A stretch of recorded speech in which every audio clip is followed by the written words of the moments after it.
It's time to accelerate. Hey friends, this is Andy. Welcome to episode 494 of Accelerate, the sales podcast of record, where I hold in-depth conversations with today's leading experts in sales, marketing, and leadership 6 days a week. Now, if you like the show, it'd really help us out if you subscribed, left a review for us. And you can do all that with the podcast app on the phone you're using to listen to this podcast. So go ahead, hit pause, subscribe, and leave your quick review, and then come right back. We'll be waiting for you. Joining me on the show for the second time is Townsend Wardlaw. He's a sales transformation architect, a really smart guy about sales. And I asked Townsend to come back on the show and talk about sales forecasting. He's doing a bunch of writing about the topic, and it's really an essential element of your overall sales effort that just doesn't get enough attention. And it's really important to get it right. So let's talk to Townsend about that. Townsend, my friend, welcome back to Accelerate. Thank you, Andy. Good to be back. Yeah, dude, how you doing?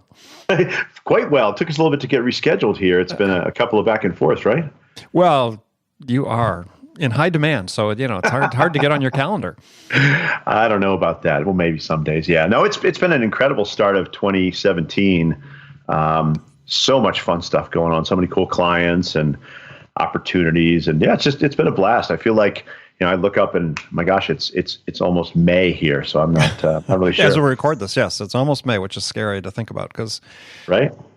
Yeah, we're a third of the way through the year. I mean, it's where to go.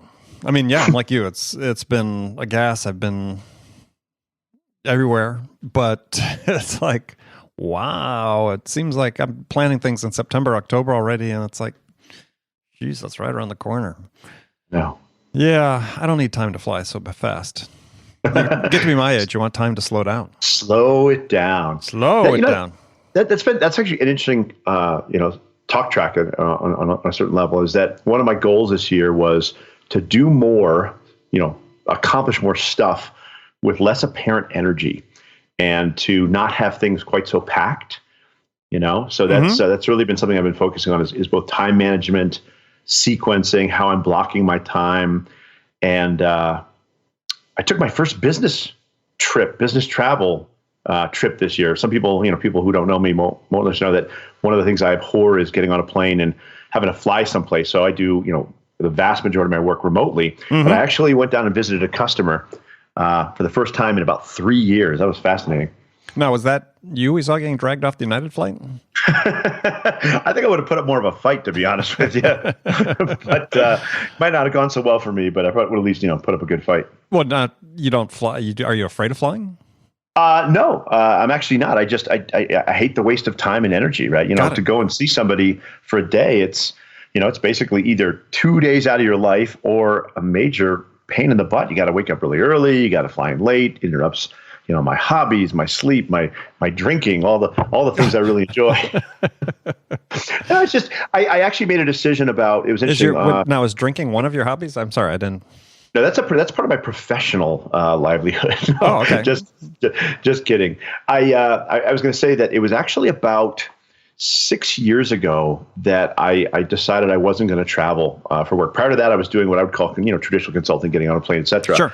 And had a bunch of things going on with my boys, that I really needed to be close to home and around. And I said, I'm just not doing it. I literally went out one day and talked to all my clients that were remote, which was all of them at the time. And I said, I can't work with you anymore. I'm done. And I basically have recrafted my whole consulting practice where I won't go travel, at least unless I really, really, really, really like somebody and they're paying me a whole lot of money. Now, if you want to know what the secret is to avoiding business travel, I actually can share that with your listeners if you think that might be helpful. I'm sure they're waiting at the edge of their seats to find out. Yeah.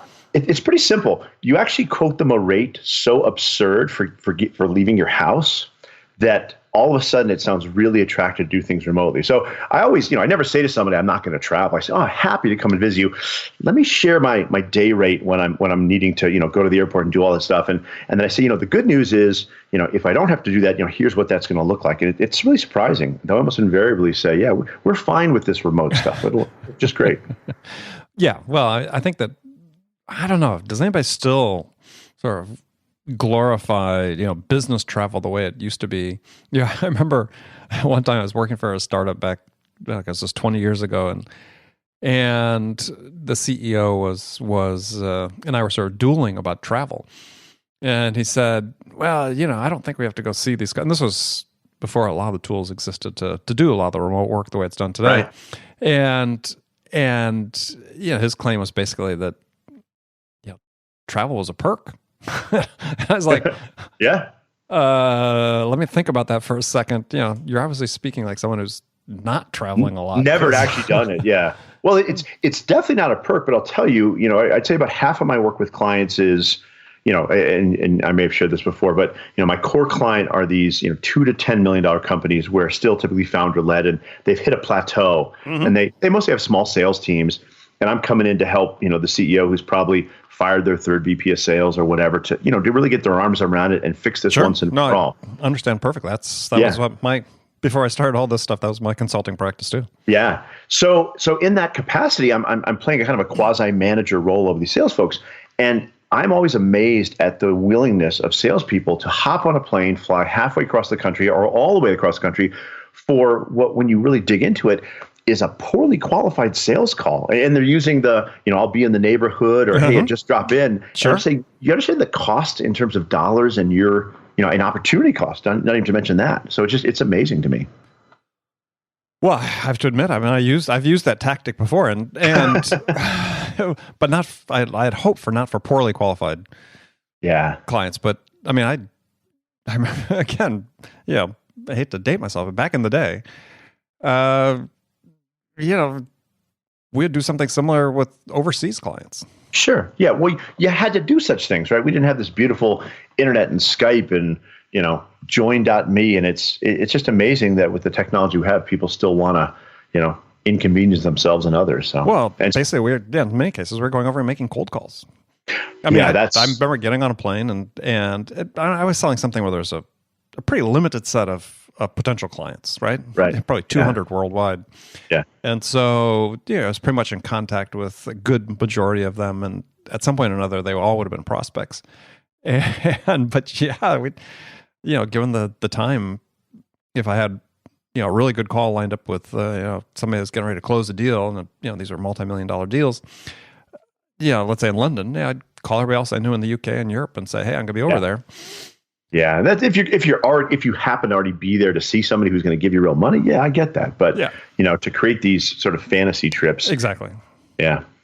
So let's talk about that a little bit, because one of the things that you and I share a real interest in is his productivity and sales productivity, and I'm sort of concerned, I guess is the right word, is that we have this amazing infusion of technology and innovation coming into the sales space, and yet if you look at least the reports I see and talking to people, it doesn't seem to be moving the needle in general in sales. And in some cases, and I know you're concerned about this, in some cases perhaps even encouraging wrong behavior.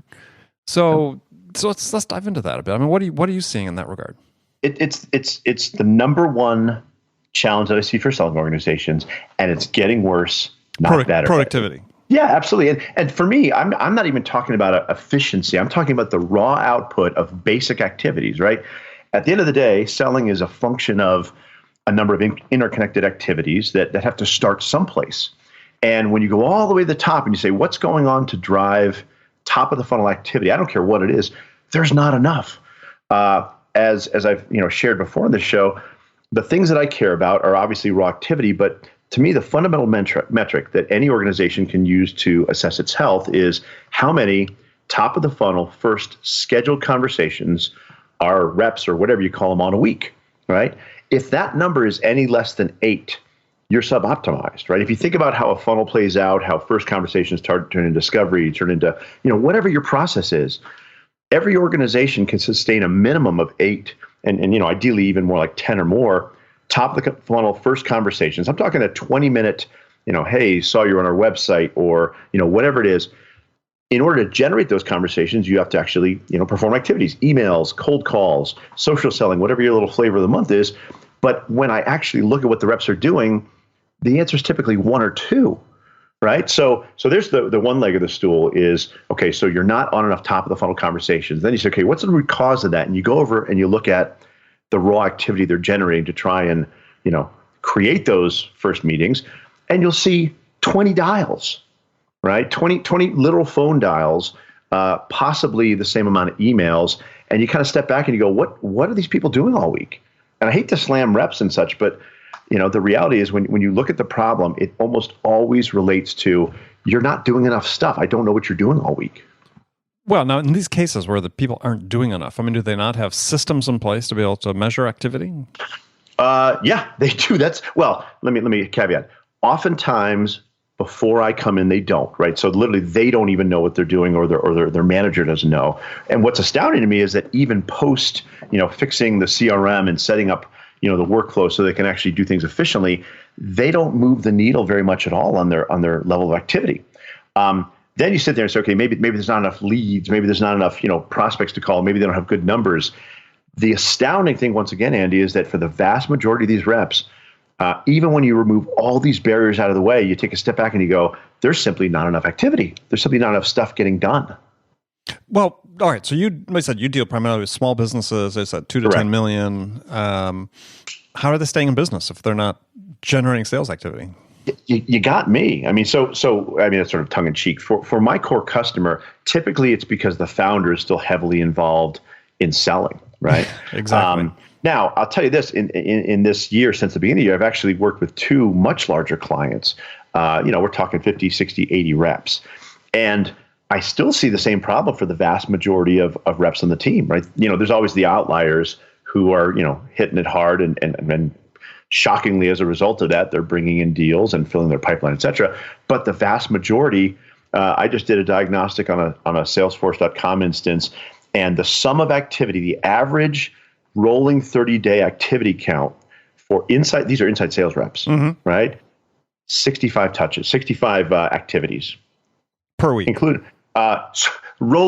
trailing 30-day metric. Oh my God, 30 days. That's 30 days. Scratch your head. I don't understand it. Well, so why is management letting them get away with it? That's a good question. I've always said that, the problems exist in sort of this order. Number one, either, you're not setting the right expectations, right? You don't know what you should set. Right? I think all managers inherently have this, fear of micromanaging. So it's tough for them to say, freaking make $60 a day, do it, right? So number one is you haven't set the expectation. The other is you're not actually managing it, measuring it, et cetera. So that's the second biggest challenge. The third, however, and I think this is the most insidious, Andy, is that for most organizations, they don't really have the process and the infrastructure to bring in new talent. So if you're sitting there as a manager, all right, and you're trying to keep the flywheel going, and you got a rep who's underperforming. Now, what you need to do is go over there, talk to them, have a conversation, try to make them successful, put them on a plan, and then if they can't do it, move them out of the organization. However, now you have a hole, which A, you might not get filled again, B, you might get with somebody worse, or you're going to have to do the training, And I think that's ultimately the underlying challenge. And I've said this probably now for about a decade, maybe even a decade and a half.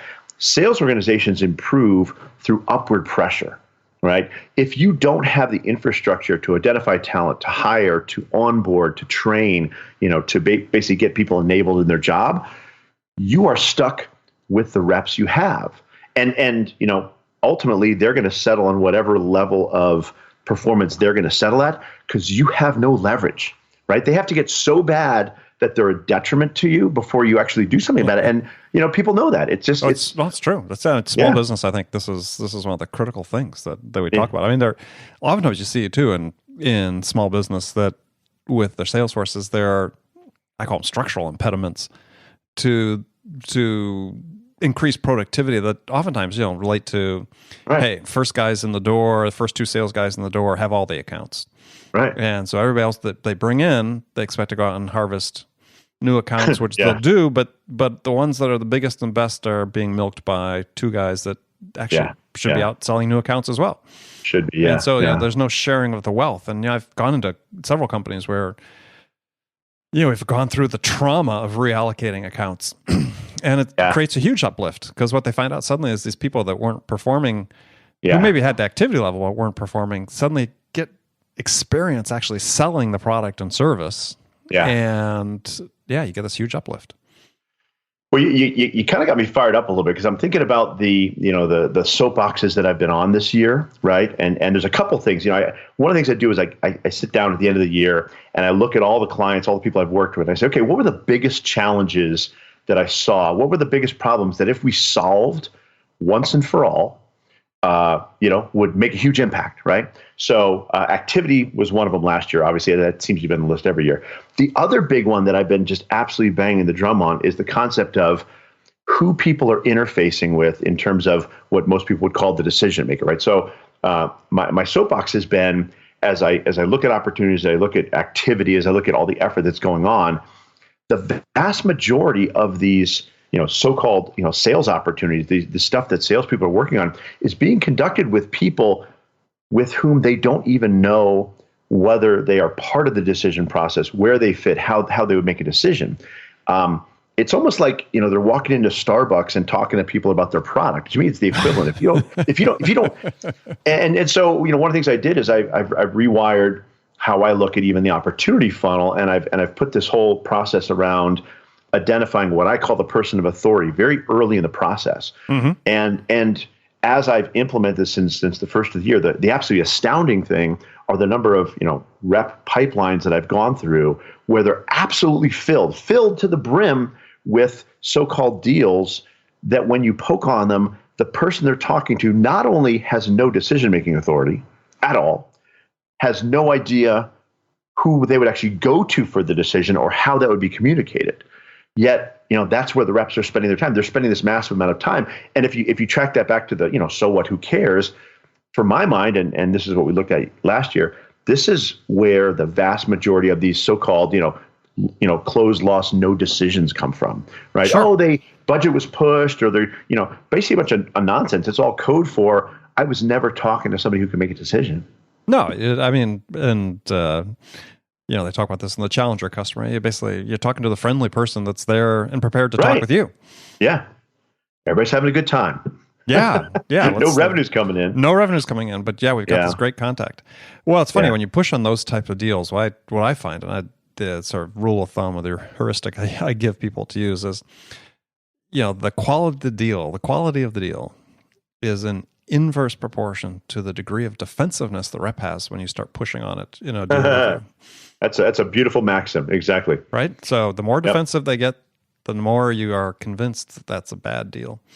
I've been having a very productive year in terms of rep defensivity towards me. I don't know if that's even a word, but that's definitely been a theme as I've started pushing on it. It's just fascinating. I don't know. I look at the whole sales ecosystem, and I truly think that sales is a fun profession. I don't think it's hard. I don't think it's confrontational. I think it's just a simple set of conversations wherein we're trying to understand what the prospect is trying to accomplish and help them with it if we can. If not, move on. Yet I think so many people make it so difficult, and I'm always going to push back and say that's largely a function of the fact that most of the people out there, the so-called sales professionals, have learned to sell from these companies who brought them in, taught them a product, taught them a demo, showed them a process that's never really been proven or A/B tested or anything, and said, "This is selling," right? Yeah. So, I may spin that a little bit differently. I think selling is simple. I don't know that's necessarily always easy, but a better word, yes. I mean, it's straightforward. It's straightforward and simple. I mean, my first boss, taught me that by and large, a lot of the lessons I learned back years and years ago selling something a lot less complex, held me in good stead when I was selling things worth millions of dollars. It was still the same fundamental things that you focused on. Yeah, I sort of recently have boiled that down to an acronym. I think the 4 things you need to be able to master. Yeah. Simple habits, selling habits in order to succeed. And so I have the acronym BALD, B-A-L-D. and it's, you have to be present, ask great questions, listen without judgment, which is really a hard one, and deliver value on every touch. Yeah. And if you do that, what else do you need? It's not complex. Well, you need the confidence or lack of fear, right, Or another way to think of it is an abundance mindset, so that you can say no to things, right? The vast majority of these make-believe deals are simply there because the reps are reinforcing them, be it acting defensive or whatever, because they want it to be true. They need it to be true. They don't have enough top of the funnel activity. Therefore, they don't have enough stuff coming in the top of their pipeline. Mm-hmm. They don't have enough conversation. So every deal all of a sudden becomes, really important to them. And they need it to close. They want it to close versus, when I come into an organization, the first thing I want to do is have the reps almost overloaded with top of the funnel meetings where they're saying, gosh, I'm meeting with new prospects all the time, right? So as things move through the pipeline, they're no longer afraid of saying, let me apply a little more scrutiny here. Let me see if this is real. Let me push on it. Oh, I'm not afraid of offending my prospect by asking, a horrible question like, so who's going to pay for this, right? Literally, prospects say, how do you ask somebody, who's going to pay for it? You say, who's going to pay for this? How does your organization invest money when they want to buy something? When was the last time you actually wrote a check for $30,000? You just ask them like that. It's not offensive. It's called business. Mm-hmm. It's not a state secret. Well, I love the expression. But I think one of the other sort of aspects of that, though, in terms of this qualification, disqualification, is that the next level up is, you can have somebody that understands decision-making process and who the decision maker is, and maybe even had a conversation with them. Yeah. But you're still not qualified to sell to them, and they're still not qualified to buy your product. And that's, to me, is like the next level. The pipeline is still full of those. Absolutely. Absolutely. And they're never going to close because they're not qualified to buy your product. Right. But they're not really there. Yeah, but you get that sense as well. We did BANT, right? Yep. Yeah. And thus they belong in the pipeline. It's like, no. And I put some of the blame on this on sales managers is being too accepting of some of this stuff and not spending the time. Yeah. To do a deep dive on the pipeline. And I've even gotten some pushback from people about, well, we don't do one-on-ones like that anymore. And, wow. We don't actually review deals. That's and it's like, as a manager, how do you operate without that? Yeah. Well, that's like some of these organizations saying we don't cold call, we do social selling. What kind of nonsense is that? The open rate on an email is 15% if they know who you are. It gets worse from that. And I still see these organizations saying, well, we try to say, we sent out 200 emails last week with a blah, blah, blah, really want to meet with you. Let me know what's good in your calendar. You think that's a prospecting strategy in 2017? Some people do, right? I guess. Yeah. I don't know. Yeah. There's no getting, somebody just asked me a question.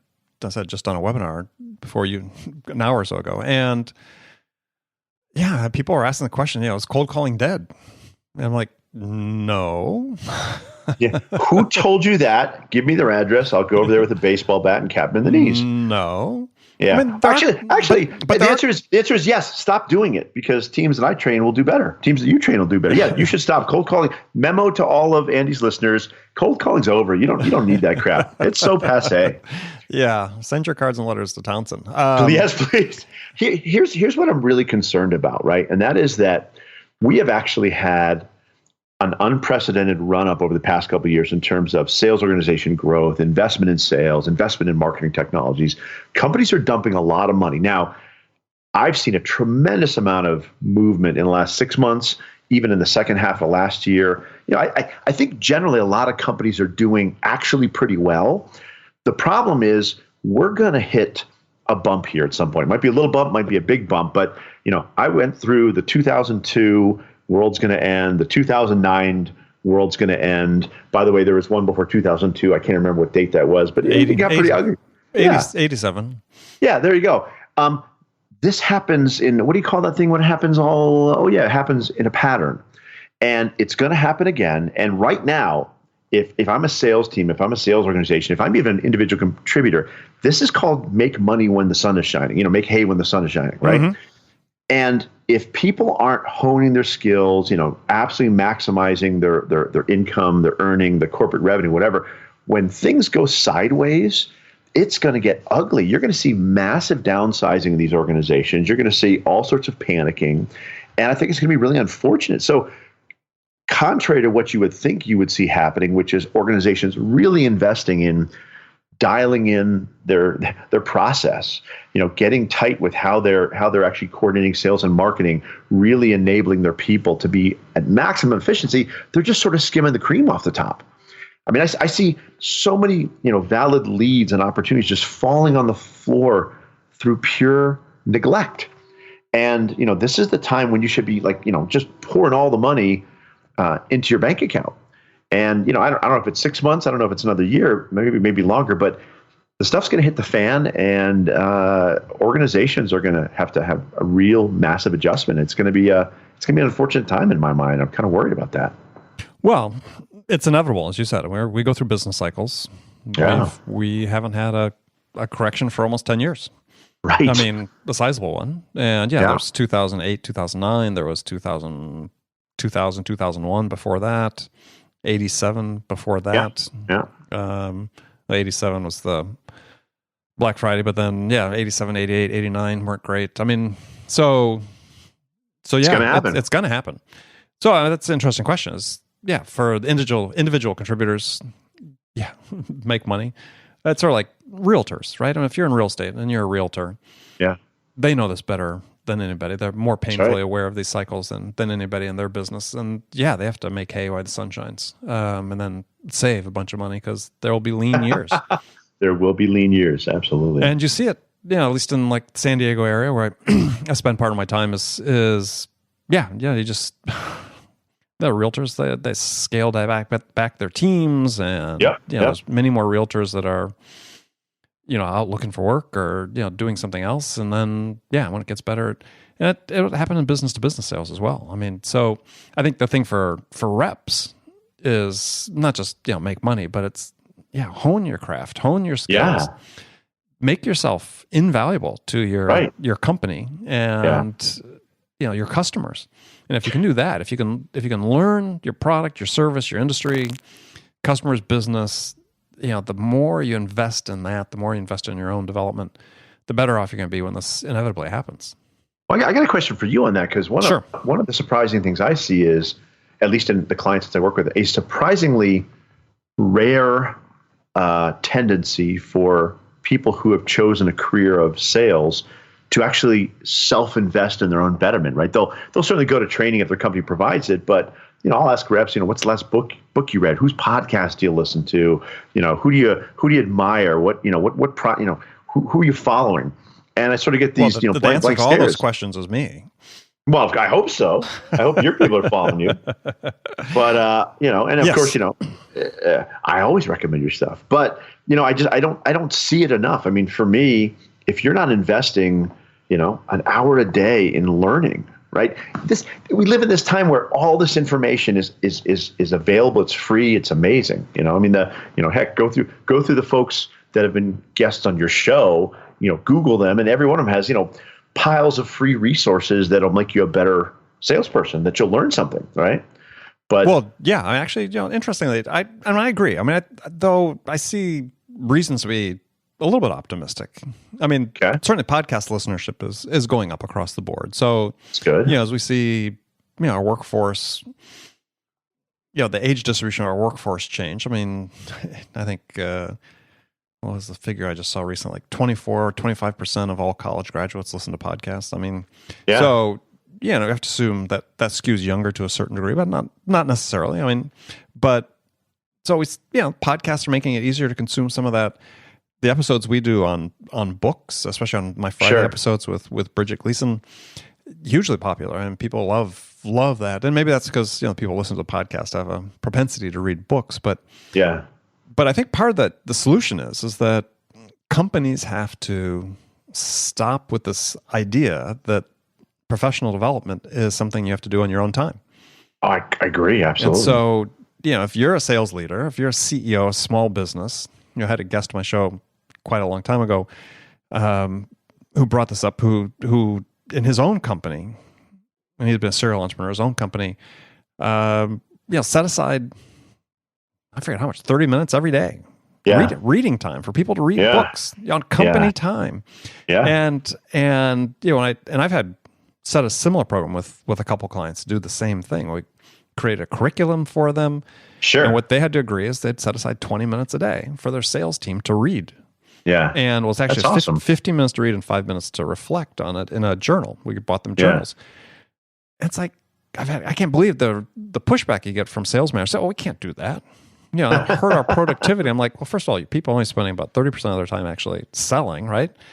And this is why, if you expect them to go home and turn off the TV and read this book, you want them to succeed for you, give them the time during the day. And then you can be assured that it's going to happen. And they're going to it pays huge dividends, right? I mean, just absolutely. Yeah, and the cost of the program I put together for clients is approximately equal to what I would charge for 1 day of a training. Right. And they're reading 10 or 11 books. I mean, they're getting way more out of doing it every day, every week than they get from as good as my training is. Human nature. Human nature is they're going to forget about it in 30 days. Sure. Right? That's what the research all shows. We forget in 30 days. Yeah, you put it in the book, you read it, you integrate it into your daily process. So, bottom line, CEOs, sales managers, set aside time in your own day, every day, to get people to read something or to listen to a podcast. You can do that, and more and more sales teams are, listening to podcasts during weekly sales meetings. Yeah. Do something like that. This is Townsend Wardlaw, and I approve that message. There you go. Yeah, that's awesome. Got to charge you a sponsorship for that, but so yeah. Well, okay, so we're in violent agreement about most of that stuff. Yeah. What do we disagree? What do we disagree on? Anything? Oh, I don't know. Let's see. What's today? So today, as we record the show, it's the NFL draft is tonight. So this show's going to air well after that. Are you a diehard Bronco fan? No. I'm not a diehard sports fan at all. That's good. That probably keeps me out of most arguments. Well, frees up all your time. That it does. Yes. Yeah. It's funny. I don't really follow sports. I don't watch much TV. I got rid of my cable box about a year ago. I destroyed. I got off of Facebook 2 years ago. Although I'm back on it because I'm doing Facebook advertising, which is amazing. Mm-hmm. But I deleted all my friends except for my mom and my sister because they would have gotten mad if I deleted it. But literally, I've got 5 friends and I don't check it. Yeah. So yeah, I don't have any. I just do the drinking thing. That's kind of the drinking thing. Okay, well, good. That's sort of a recurring theme here. So, but you were toying around with Snapchat like a year or so ago. I was. I got off of it in disgust and really can't stand it. It basically is just like Facebook. Same sort of time suck. Same sort of very, very low commoditized value being conveyed. I think if you're a real personality, if you're a real internet influencer. I've got an audience of about 14,000 at this point, which is it's great. It's not huge. Sure. It's not like a Gary Vaynerchuk or somebody like that. But honestly, it's not for me. I have a very simple way of communicating with my audience, and I think it delivers a lot of value. And there's people I think that both can give value in a 20-second snap or whatever the heck it is, and I think there's people who can get value out of a 20-second snap. I'm just not either of those people. You know what I mean? Mm-hmm. Yeah. Yeah. Well, it's fun to watch you experiment with it. So. Yeah. That was an interesting experiment. I gave it the old college try, and I was like, I am sick of this. I'm gonna hit myself in the head with a hammer if I got to keep doing this. So. Yeah. Well, the people I was following, I've really seen the volume tail off over the last 6 months. So. Yeah. Well, and it's Instagram's doing really well. Yeah. But that's picked up. It's interesting. Go ahead. Sorry. No, go ahead. I was going to say, I was out at the Traffic and Conversion Summit about a month ago in San Diego. Mm-hmm. And I went there 4 years ago. And, these guys are the leaders in, digital, internet, online marketing, et cetera, et cetera. And 3-4 years ago, this crowd was predominantly what I call internet marketers, right? They're, selling survival kits and systems and join my How to Make Money on the Internet club and whatever. And I went out there because I wanted to see how they were doing what they were doing and the applications for, what I do and, my own personal audience building and B2B, et cetera. So there were about 85% or more of these, internet marketers, really fringe. They wouldn't like me saying this because some of these guys are, 7-figure and 8-figure fringe earners. Yeah. But not the world that you and I play in for the most part. When I was back this year, what was fascinating to me were a couple things. One, it was 85% B2B and digital agencies. It had completely flipped. So the B2B world, digital agencies have gotten the message that this is how you move people, down the pipeline. Right. That was number one. And then the other big aha, if you will, was the digital world has finally gotten what I think you and I have known all along, that it's about converting to a conversation. Marketing is not going to take over sales. It's not going to replace sales. It can only take people so far. And in fact, 3-4 years ago, and I tracked this sort of nonsense, you could convert people to upwards of a $5,000 or even $10,000 program, right, where they're literally paying payments and signing up without ever speaking with them, right, all online, right, through various programs. That number is down to about $750, and in some cases lower, right? Organizations that sell $500 little packages, they got to do a sales call. So the imperative for having a conversation, right? Marketing's job has really settled into how do we move people through, all the early stages, et cetera, to the point where they're willing to have a conversation. So the good news for everybody listening is that this only increases the imperative on knowing how to have a good conversation, right? At the end of the day, you're going to have to hand this to a human being, not a bot, not an AI robot, but a human being who can interact with another human being and get them to give you a credit card, sign on the line that is dotted, whatever your metaphor is. So that was really fascinating to see how that has flipped, and to see how it is all about moving people through a process to get to a conversation. Yeah. No, I agree. Well, hey, Townsend, we're going to have to end on that. Great note, though. Very perfect. Very optimistic for the future of sales, and I agree. I think the complexity of interaction between two human beings is always going to be the province of people, as opposed to that ain't going away. Yep. All right. So, Townsend, tell people how they can find out more about you and connect with you. You can go to www.townsendwardlaw.com. It's spelled like it sounds. You can find me on LinkedIn. Hit me up. I got a ton of articles. I got a YouTube channel. Frankly, I think if you just put Townsend and sales, you're probably going to just find me. It's pretty easy, but tons of resources, free stuff. I'm always, like my man Andy here, putting out great content that's really designed to help people, salespeople, do their jobs better. Sales managers and for my target audience, smaller business owners trying to grow. All right. Well, good. Well, Townsend, as always, pleasure to talk with you. Absolutely. Thank you, Andy. We'll do it again. And friends, thank you for spending this time with me today. Come back, join me again tomorrow. Until then, thanks for joining me. This is Andy Paul. Good selling, everyone.